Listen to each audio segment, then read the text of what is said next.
के बाद आने के बाद ही लगाने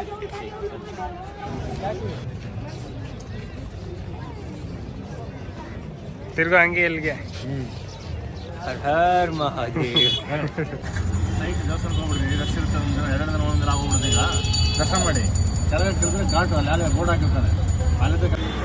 ಸೊ ಗೈಸ್, ಇವಾಗಾದರೆ ನಾವು ಮಹಾಕುಂಭ ಪ್ರಯಾಗ್ರಾಜಲ್ಲಿ ತ್ರಿವೇಣಿ ಸಂಗಮದಲ್ಲಿ ಸ್ನಾನ ಎಲ್ಲ ಮಾಡಿಕೊಂಡು ಇವಾಗ ನಮ್ಮ ನೆಕ್ಸ್ಟ್ ಡೆಸ್ಟಿನೇಷನ್ ಬಂದ್ಬಿಟ್ಟು ವಾರಣಾಸಿ ಕಾಶಿ ವಿಶ್ವನಾಥ ದರ್ಶನ ಮಾಡೋಕ್ಕಂತ ಹೋಗ್ತಾ ಇದ್ದೀವಿ. ಏನಂತೀರಾ? ಏನಾದರೂ ಸ್ವಲ್ಪ ಹೇಳಿ, ನನಗೆ ಇದ್ರ ಬಗ್ಗೆ ಇತಿಹಾಸ ಎಲ್ಲ ಗೊತ್ತಿಲ್ಲ.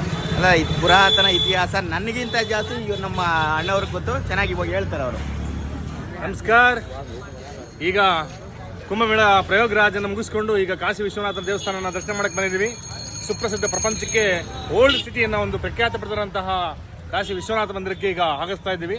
ಪಾರ್ಕಿಂಗ್ ಸಮಸ್ಯೆ ಆಗಿರೋದನ್ನ ಸುಮಾರು 1.5 ಕಿಲೋಮೀಟರ್ 2 ಕಿಲೋಮೀಟರ್ ದೂರದಲ್ಲಿ ಪಾರ್ಕಿಂಗ್ ಮಾಡಿ ಈಗ ನಾವು ಕಾಲ್ನಡಿಗೆಯಲ್ಲಿ ನಮ್ಮೆಲ್ಲ ಫ್ಯಾಮಿಲಿ ಸಮೇತವಾಗಿ ಈಗ ಹೋಗ್ತಾ ಇದ್ವಿ. ಕಂಪ್ಲೀಟು ಹೋಗಿ ನಾವು ವಿಶ್ವನಾಥ ದೇವಸ್ಥಾನದ ದರ್ಶನ ಮಾಡಿಕೊಂಡು ಆಮೇಲೆ ಹೋಗಿ ಘಾಟ್ಗಳನ್ನು ಇದು ಮಾಡ್ಕೋಬೇಕು ಅಂತ ಹೇಳಿ 8 ಗಂಟೆಗೆ ಗಂಗಾ ಆರತಿ ಇದೆ ಅಂತ ಹೇಳ್ತಾ ಇದ್ದಾರೆ.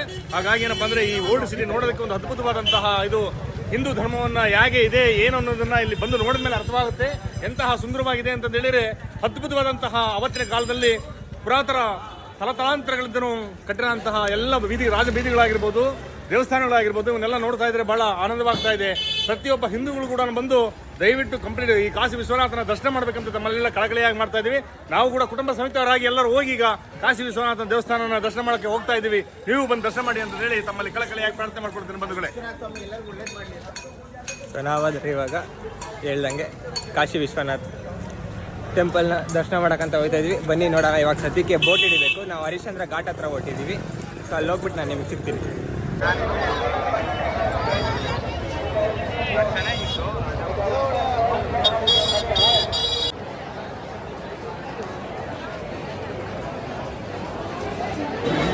ಸೊ ಗೈಸ್, ನೀವೇನು ನೋಡಿದ್ರಲ್ಲ ಅದು ಆ ಕ್ಯೂ ಮುಖಾಂತರ ಹೋದರೆ ನಿಮ್ಗೆ 1 ದಿನ ಆಗುತ್ತೆ. ಸೊ ಅಲ್ಲಿ ಓಡಾಡ್ತಾ ಇರ್ತಾರೆ.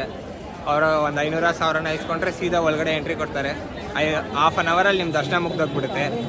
500 ರೂಪಾಯಿ ಮಕ್ಕ ನೋಡಿಕೊಂಡು ಇಷ್ಟು ದೊಡ್ಡ ಲೈನೆಲ್ಲ ಮೇಂಟೈನ್ ಮಾಡೋಕ್ಕಾಗೋದಿಲ್ಲ. ಟೈಮ್ ಇರುತ್ತೆ. ಟೈಮ್ ಇರೋರ್ಗೆ ಓಕೆ, ಬಟ್ ನಮಗೆ ಬೆಂಗಳೂರು ತನಕ ಹೋಗ್ಬೇಕಲ್ವಾ. So this is the best. ಏನಂತ ಇಲ್ಲ ಆಪ್ಷನ್ಸ್ ಇಲ್ಲ, ಎಲ್ಲ ಭಗವಂತ ನೋಡ್ಕೋಬೇಕು. ಹಾಗಾಗಿ ಅಷ್ಟೇ ಹೋಗ್ತಾ ಇದ್ದೀವಿ. ಸೊ ಅವ್ರು ಆದರೆ ಒಳಗೆ ಯಾವುದೋ ಸಂಧಿಗಳೆಲ್ಲ ಕರ್ಕೊಂಡು ಹೋದ್ರು. ಇಲ್ಲೇನಪ್ಪ ವಿಶೇಷತೆ ಅಂದರೆ ಹಳೇ ಬಿಲ್ಡಿಂಗ್ಗಳನ್ನೆಲ್ಲ ಯಾವುದೂ ಹೊಡೆದಾಕಿಲ್ಲ, ಹಂಗೆ ಇದೆ ಇವೆಲ್ಲ. ಸೊ ನಾವು ಬೆಂಗಳೂರಲ್ಲಿರೋದ್ರಿಂದ ಅಲ್ಲಿ ಹೋದರೆ ಸಡನ್ನಾಗಿ ಡಿಫ್ರೆಂಟ್ ವೈಬೇ ಚೇಂಜ್ ಆಗಿಬಿಡುತ್ತೆ. ಇಲ್ಲೇನು IT ಮಲ್ಟಿನ್ಯಾಷನಲ್ ಕಂಪನಿಗಳನ್ನೆಲ್ಲ ನೋಡ್ಬಿಟ್ಟು ಅಲ್ಲಿ ಸಡನ್ನಾಗಿ ಹೋಗ್ಬಿಟ್ಟು ಈ ಥರ ಬಿಲ್ಡಿಂಗ್ ಎಲ್ಲ ನೋಡಿದ್ರೆ ನಿಮ್ಗೊಂಥರ ಹೊಸ ಫೀಲೇ ಬರುತ್ತೆ. ದರ್ಶನ ಎಲ್ಲ ಮುಗೀತು, ಬಟ್ ಅಲ್ಲಿ ಫೋನೆಲ್ಲ ಇರಲಿಲ್ಲ. ಅದೆಲ್ಲ ಮುಗಿಸ್ಕೊಂಡು ಬರೋ ಅಷ್ಟೊತ್ತಿಗೆ ಲೇಟಾಗಿ ಹೋಗ್ಬಿಟ್ಟಿತ್ತು. ಸೊ ನಮಗೆ ಆ ಬೋಟು ಸಿಕ್ಕಿಲ್ಲ, ನಾವು ಯಾವ ಘಾಟು ಹೋಗಿಲ್ಲ.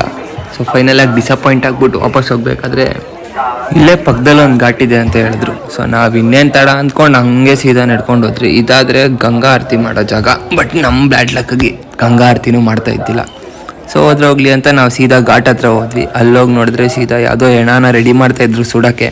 ಸೊ ಇಲ್ಲಿನ ನಂಬಿಕೆ, ಇಲ್ಲಿ ಬಂದ್ಬಿಟ್ಟು ಬರ್ನ್ ಮಾಡಿದ್ರೆ ಅವ್ರಿಗೆ ಮೋಕ್ಷ ಸಿಗುತ್ತೆ ಅಂತ ಅವ್ರವ್ರ ನಂಬಿಕೆ ಅವ್ರವ್ರಿಗೆ. ನಾನಾದರೆ ಫಸ್ಟ್ ಟೈಮ್ ನೋಡಿದ್ದು ಈ ಥರ ಯಾವುದೋ ಬಾಡಿನ ಲೈವಾಗಿ ಬರ್ನ್ ಮಾಡ್ತಾಯಿದ್ದಿದ್ದನ್ನ. ಸೊ ಅದೆಲ್ಲ ಮುಗಿಸ್ಕೊಂಡು ಆಚೆ ಕಡೆ ಬಂದ್ವಿ. ಅಲ್ಲಿ ಎಲ್ಲರೂ ಒಂದು ಕ್ಯೂಟ್ ಶಿವ ಹತ್ರ ಎಲ್ಲರೂ ಫೋಟೋ ತೆಗ್ಸ್ಕೊತಾ ಇದ್ರು. ನಮ್ಮದು ಒಂದು ಇರಲಿ ಅಂತ ನಾವುಗಳನ್ನು ತೆಗೆಸ್ಕೊಂಡು ಇವತ್ತಿನ ವ್ಲಾಗ್ನ ಇಲ್ಲಿಗೆ ಎಂಡ್ ಮಾಡಿ